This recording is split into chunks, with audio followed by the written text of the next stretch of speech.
राज्यातल्या तमाम हिंदू मतदार बंधू भगिनींसाठी आजचा व्हिडिओ। अवघ्या काही दिवसात महापालिकांची रणधुमाळी सुरू होईल, परंतु या निवडणुकांमध्ये उबाठा गटाच्या उमेदवारांना आता तुमच्या मतांची गरज राहिली नाहीये।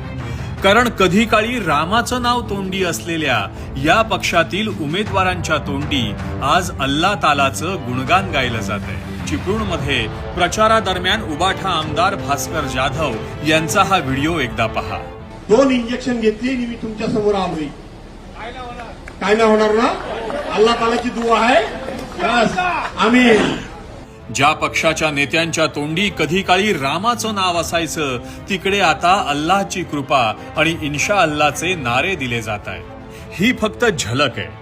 हिंदू विचारसरणीला तिलांजली देऊन सेक्युलर झालेल्या ठाकरेंच्या नेत्यांचं असंच हिरवं रूप महाराष्ट्राला पाहायला मिळणार आहे। उद्धवच्या मंचावर बुरखाधारी महिला रामायण महाभारत टीव्हीवर दाखवू नका म्हणते।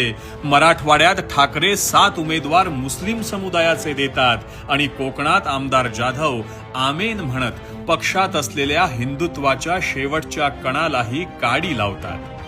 गर्व से कहो हम हिंदू है म्हणणाऱ्या बाळासाहेबांच्या पक्षाची त्यांच्या मुलाने अक्षरशः मुस्लिम लीग करून टाकलीये, हेच सत्य आहे।